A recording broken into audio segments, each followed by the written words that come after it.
Hello, Karen. Yes.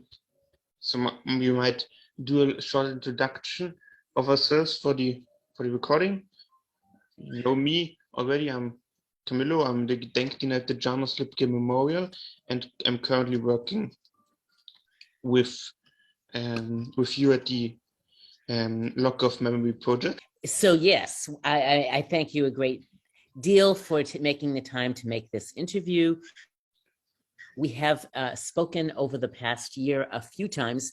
My calendar has been unusually busy this year, but you graciously offered to really open the Facebook page. So while the work is progressing at a rapid rate and we are making great progress, the world doesn't really know about this project or the campsite. So the Facebook postings are really valuable in really shedding light on what it is that we're doing. And it's a very ambitious project.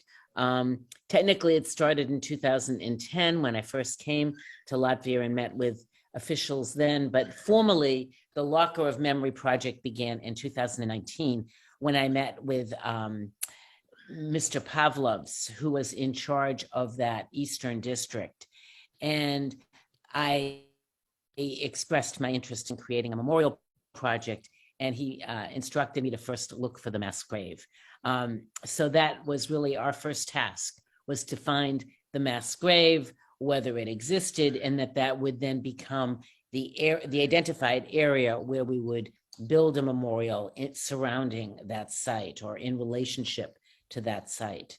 So, could you introduce yourself and your connection to the project, maybe, so people know what connects you with Jung von Hof?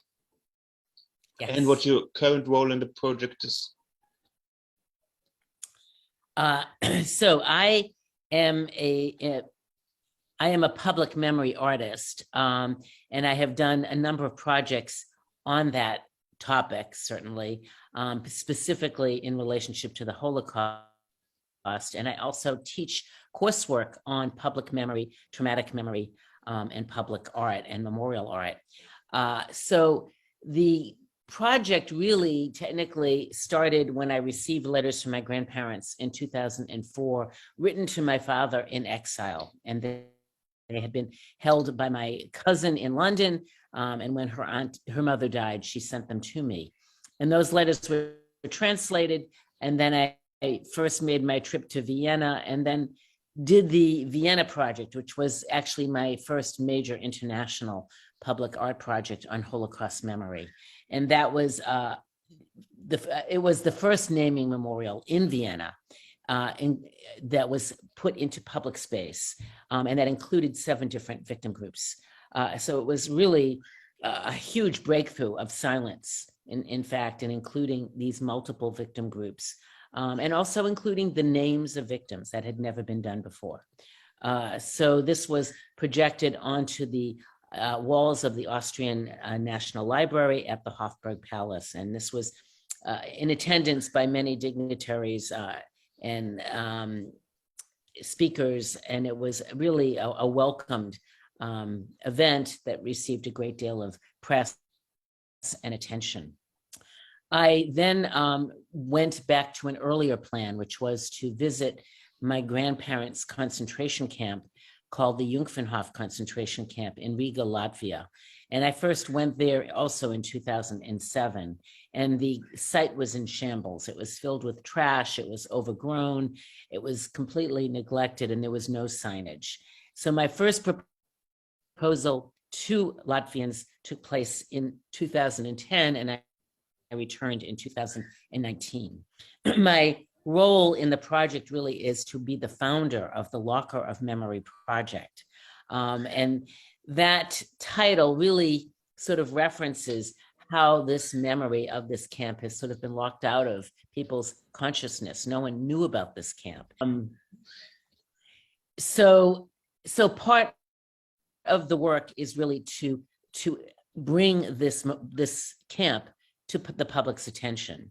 And this becomes more acutely necessary now that we have actually found a mass grave that contains up to 800 bodies. And this is a grave site that has been neglected for 80 years. There's still no signage of the grave site. So we're still in progress of finalizing that information. So my role is really as an artist, an installation artist, a performance artist, and a cultural historian. And I am the director, and I also am the manager of the project, and I also am the visionary of the project, so that I basically assembled an incredibly talented project team of about 8 different members representing different disciplines. So it's developed as an interdisciplinary project, and it represents history, art, technology, and science. And we've been working together really for 2 years, but have recently created a 3D tour on the website. So some of what interrupted and delayed our progress was COVID. I haven't really been back to Riga since 2020. So it is really an important step that has been postponed to really meet and speak with many Latvians about this history. And so I don't feel that a memorial in the 21st century should just sort of be imposed on people, but that it should really grow out of conversation and include local voices. Memorials, in my mind, really become meeting places where people can think about and reflect about memory. And as we're seeing in Ukraine, skipping that process is detrimental. We must always address the memory of the history of the country where we're living in, whatever our relationship is with it. We need to know what that history is. And in this instance, this is Latvia's first concentration camp, and it has never been properly memorialized. So I refer to it as an unremembered camp. Yeah, and it's also a question I have. What do you mean with the word unremembered? Because it's not a word that's usually used for such situations. A word more commonly used would be forgotten or hidden, both with less or more malicious connotations. Thank you. That's a really great question. I actually struggled with language around how to describe this camp.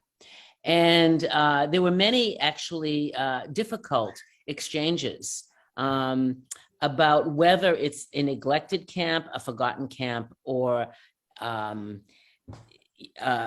think the words were an abandoned camp.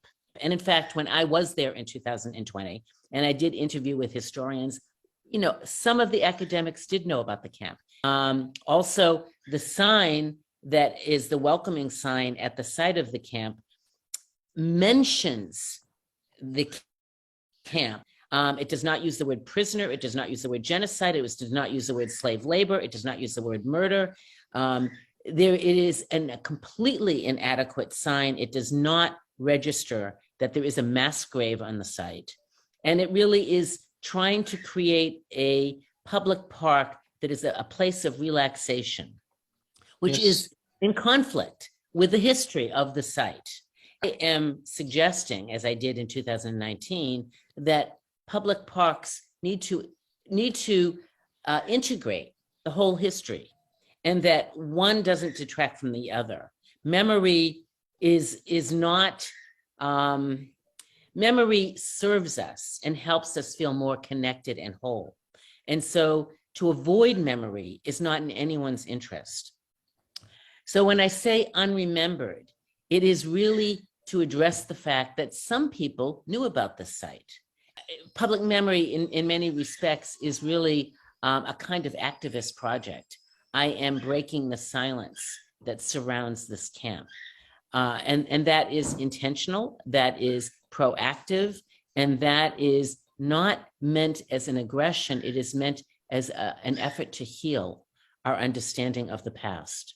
And I think all of that happens in the development of a well thought out and planned memorial project, which includes dialogue and also creates a space for dialogue to continue. So the Jungfernhof camp used to be a concentration camp, and was then what was the history of the camp? What exactly? Of course, it was a camp for for the Jews, and then it became what became of it after the war? How did it come to such a situation? So what's also terrifically interesting when we began the 3D tour, my bird is chirping in the background. I hope that is pleasant noise. In any case, the intention of the 3D tour was to create a place on the website where people can actually visit the camp. And again, the website has so many,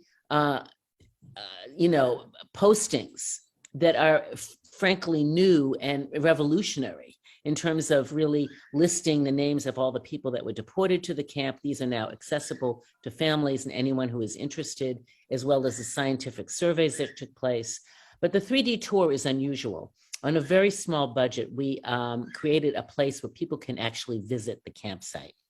And one of the things that is important to me is that we don't put bubbles around memory, and that we don't sort of create a memorial and just encase it in this kind of isolation, that it doesn't relate to any other parts of the history of the country. So I wanted to look at context as well and look at other killing sites, mainly because the camp began as a concentration camp. It then became a slave labor camp, and many people regard it as a transit camp because the very few survivors at the end of 1943 were transferred to other camps. They weren't necessarily murdered at Jungfernhof. So there were about 400 people that were transferred. And only 148 people survived at the end of the war. So they were ultimately killed, but not necessarily at Jungfernhof. So when we began the 3D tour, we had to use a 3D camera. And what was interesting about that is that we were trying to record the Jungfernhof concentration camp, but there is no physical remains of the Jungfernhof concentration camp that are visible on the surface of the ground. So what we ended up recording was the public park, which was not our intention. We wanted to record memory. And so it became necessary using a 3D camera to include the public park. And once we made that, took that step, we realized actually that the history of the site is 800 years of history. So our historian went back and recovered 800 years of history. And that history began, in 1279. It was a religious seminary. It was occupied.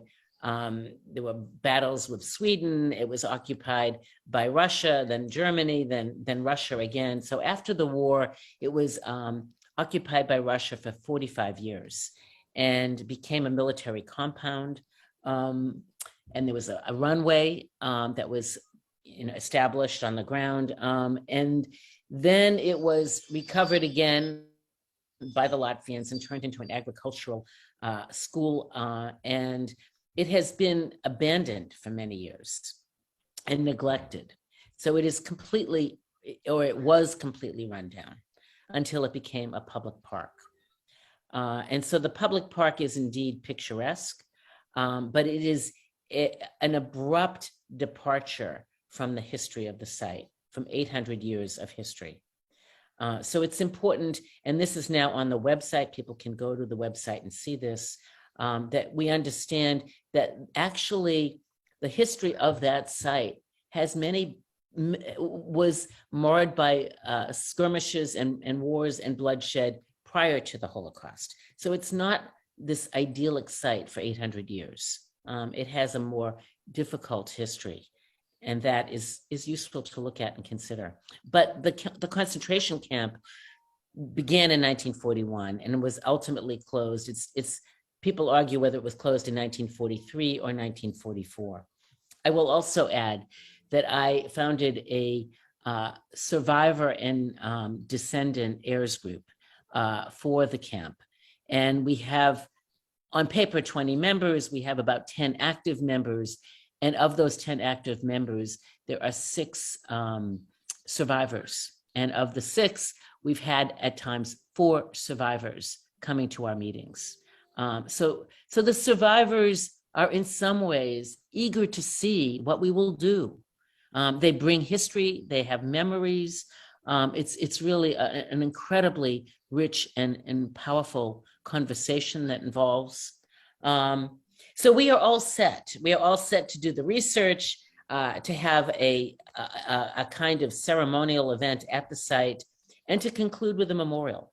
Where the timeline is slow. It's slow because of COVID. It's slow because of the war in Ukraine, and it's slow because we don't have money to move quickly through these things.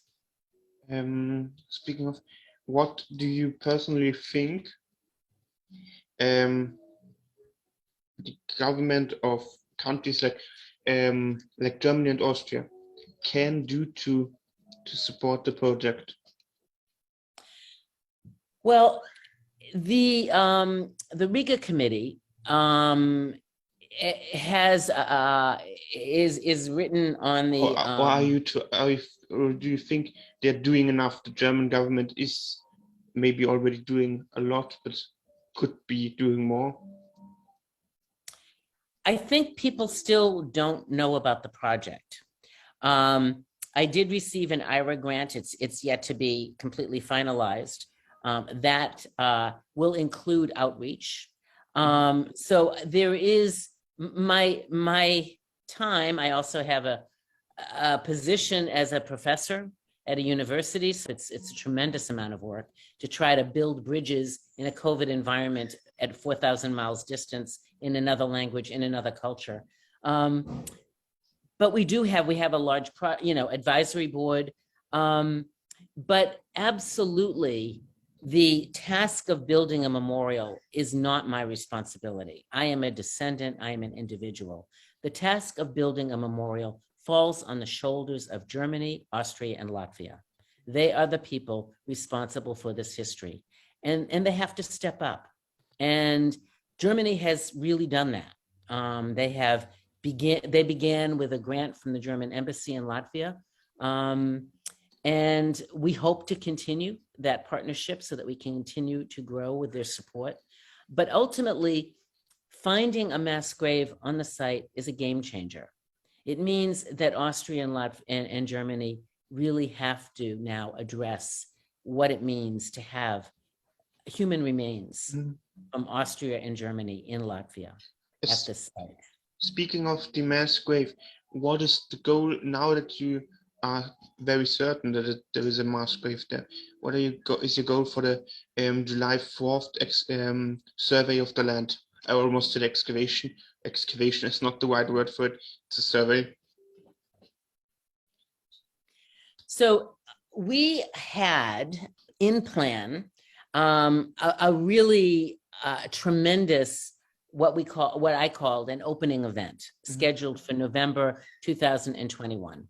And it was to coincide with the 80th anniversary of deportations to the East. And I had planned, large-scale projections onto the Shkiratava train station, public presentations, as well as a ceremony at the site and the introduction to the 3D tour, in conjunction with a tour of the site. So the country, Latvia, was closed down because of COVID. So no one could travel there to or from. So people from Germany could not be there. I could not be there. And basically that plan was scrapped and postponed. And it was going to be, looking for other appropriate dates. July 4th became the next appropriate date. However, we needed to put those plans in motion by March in order to make that July date work in terms of inviting survivors and speakers and really developing all the different aspects. In March, that was the beginning of the war in Ukraine, and there was no telling where that was going. And so the safety of traveling to Europe at that point also was in question, in conjunction with additional COVID cases that were on the rise. So it looked in March that we could not count on doing that on July 4th of this year. So there will be a small ceremony on July 4th of this year, and there will be a larger, fuller developed presentation on July 4th, 2023. And at that point, we should have all the conclusive evidence of the mass grave and location in place. And there will be a ceremony. I will be making a mourning shroud to cover the land where the grave is. And there will be a ceremony that will also put pegs in the ground to identify the location of the grave. And it will really be the transition from research to memorial development. So it will be, 60 mayors from Germany will be there. I hope there will be Austrian presentation and representation. I am going to New York in a week, and I hope to meet with the General Consulate in New York. And I want to certainly build those bridges with Austria. I'm an Austrian, and my grandparents were murdered there. So I really want to involve Austria and also receive Austrian support for this project, because it is not only a project of memory, it is a project that uses innovative technologies to create 21st century memory, which I believe must be more generative and interactive and sponsor relevant dialogue. So what are your goals for the next year? To find concrete evidence for the mass grave, its location, and organize the morning event. So yes, those are generally the plans. It turns out that there is still more research to be done. We are the team that has really begun the process of researching this camp's history. There is nothing really published that precedes what we're doing. So there's more research to finish, and the 3D tour has embedded in it a number of audio tapes that were put together by Evan Robbins and Fred Zimick. And these are beautiful short stories that address different topics and include extensive research from the archives. So we want to increase those. There's also some Latvian speakers that speak. We need to translate those into English, into German. And we want to have a more precise discussion of the mass grave. So that's what's also going to happen on July 4th. There will be new equipment brought to the site and new precise evidence of where the mass grave is located. So the issue of that precision is tricky because unless you actually excavate the site, that kind of definitive certainty is always somewhat in question. And yet there is a kind of trend or policy to not disrupt grave sites. So there is a protection to not enter and intrude. So there is, for instance, I thought a technique that I thought was going to be used this summer is a core drilling, where you drill into the ground and retrieve a cylinder, a slender cylinder of earth that you then analyze for human remains. And again, that was decided that not to be done because it would disrupt any grave that was in the earth. So the explorations really, what they render are voids and they are square voids that have the evidence of, human intervention, where human beings created and dug a grave site. One of our survivors who joins our group regularly and who I've interviewed, Fred Zellberg, who's 91 years old and has a terrific memory and a great sense of humor. He was at the camp at age 12, and he was the shepherd who took care of the goats and the sheep in the fields where there was grass and pasture. So I just interviewed him this week because he said there's more than 2 graves, because he dug graves at age 12. He was tasked to do that. So that's new information, that there were more than 2 graves.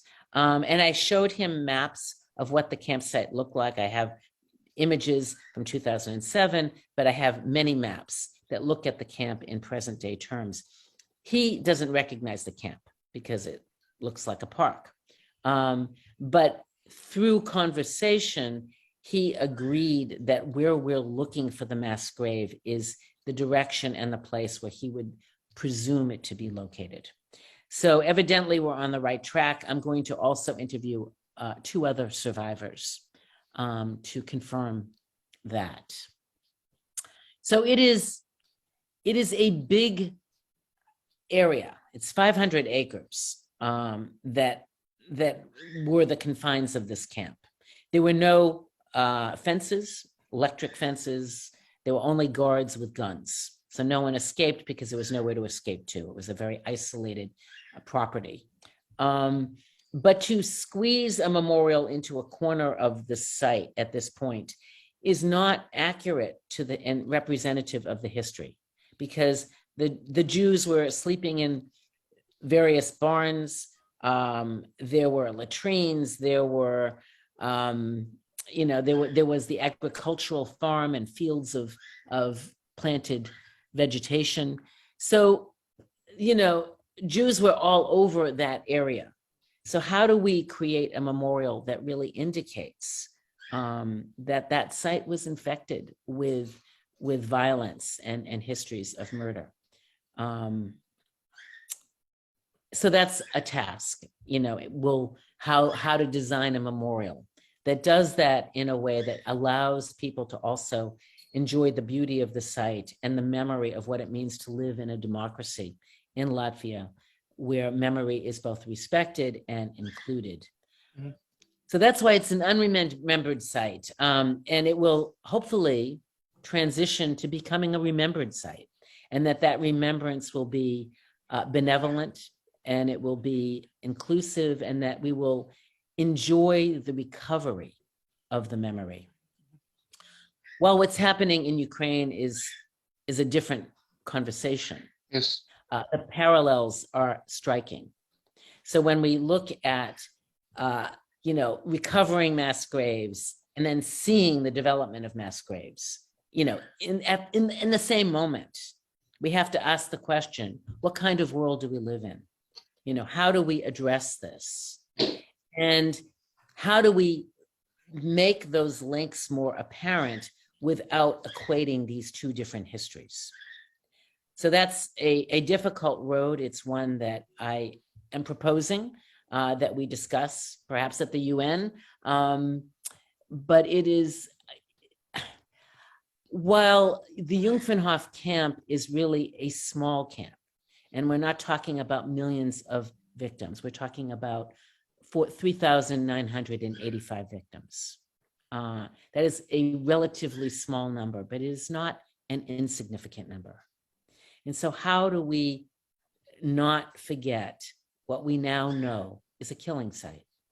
How do we recover that memory without blame, but with respect? And that's the task. And that is what I hope my leadership will bring to this project. Then I think I'll end the recording.